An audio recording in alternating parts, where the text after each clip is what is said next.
Hello everyone and welcome to Abundantly Minimal. My name is Sarah and I've got my third installment of my travel hacks video for you guys today, this time for during the trip. I will link the past video up there in the cards if you're curious to check out packing tips or also planning tips. Those are there for you as well. But today, looking at during our trip, which I think is just as important as all of the prep work you've done before this trip. You want to have the most enriching experience possible since you've put in a lot of time preparing for this, a lot of financial resources, and so this is where I think these tips matter maybe the most out of all of the other parts, and having a really enjoyable trip. No one wants to come back from a trip and say, yeah, it was okay, I guess. You want to be in love with the experiences you're having, and while obviously negative things happen, just in life sometimes as well as when you travel, overall, having a really positive experience will just be a lot more exciting and really create fond memories. So let's get into these 5 travel hacks for during your trip. The first travel hack here has to do with pictures. Be sure to take pictures, but not too many. Now this is something I've had to deal with firsthand because I was kind of an intense picture taker my first trips. While I was in college, I studied abroad twice, once in Spain, once in Japan. And I took so many pictures on these trips, roughly about 1,000 pictures per week, which, yeah, is a little concerning. That's a lot of pictures. And so because of that, it was a way that, yes, I was documenting my trip in that perspective, but it became almost kind of an issue afterwards. The space on my computer was filling up rapidly, and I just had too many to be able to deal with very effectively.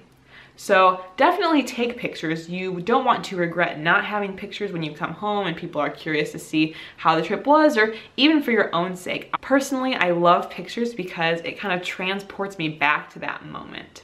But some pictures are better than others. So I recommend, ideally, if you've got downtime during your trip, let's say you're on a flight or a train to another location, you could go through some of your photos right then and there and delete the ones that are not good or you do not need to have. Keep your favorite ones so each picture is more valuable. Also, by the same logic, with taking pictures, it's often more fun to have pictures with you in them.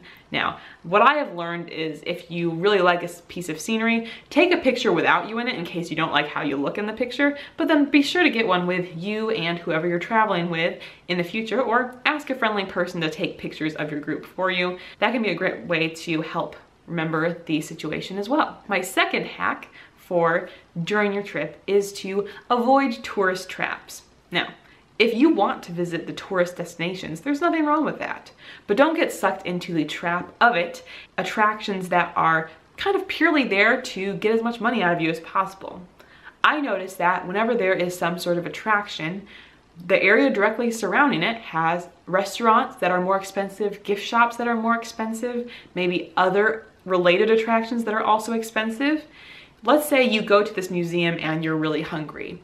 It would be advisable not to go to a restaurant that's right by the attraction. Instead, walk a few blocks, and that location of a restaurant, chances are the prices will be much reduced just because it's not as close by. Jake and I have done this many of times while we were in an attraction just to avoid some of those more touristy and overpriced destinations where maybe even the food and that kind of thing is not that good. You could miss out on some hidden gems when you just stick to those places surrounding those tourist sites. Another great way to save money while you're traveling is to buy groceries. Restaurant eating can definitely be really worthwhile and fun and amazingly delicious, but prices can add up, and not all restaurants are created equal. Incorporating some grocery shopping into your trip can save money, and also I really enjoy seeing what grocery stores are like in other places, looking at the new products that are available, trying fun stuff like even candy, for instance, is something that varies so much by country, and trying these products can be a really fun way to do so, obviously saving a lot of money.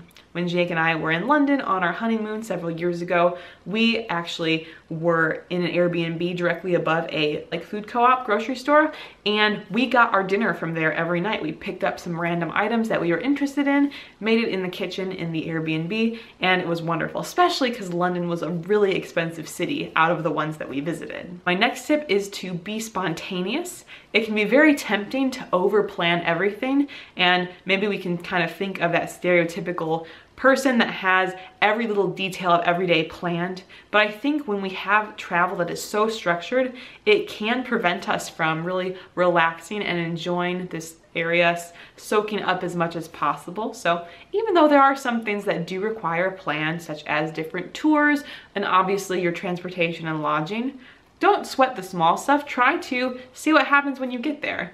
I'm still surprised how my friends and I early on, and then Jake and I, have made some things work even without much of a plan, but it usually does work out, and there's been some really cool experiences that I probably wouldn't have been able to plan that just happened, that you just walk to and explore, and it ends up being wonderful. So I definitely recommend being spontaneous, even if you are not the type of person who enjoys that. And then my final tip here is do what you want to do when you're on your trip and don't feel guilty about it. Yes, you've paid a lot of money. Perhaps you have spent a lot of time putting this trip together. Maybe you feel like there's pressure from friends and family back home, or even to have a certain Instagram, Pinterest-worthy travel. But the whole point of travel is to really get what you want out of it, at least in my opinion. So if you want to do something, even if it's not what you feel like you should be doing, or you feel like you should go to this site, even if you don't want to, then don't go. Do what makes you happy. Have the kind of trip you want, because if you're really enjoying your days here, I think that's the most important thing. So thank you so much for watching this video as well as this travel hack series here. I'll put past videos here if you missed any of those, as well as a button to subscribe here if you want to live your best life with less, whether that's with minimalism, healthy living, travel, and I look forward to seeing you guys in the next video. Bye guys.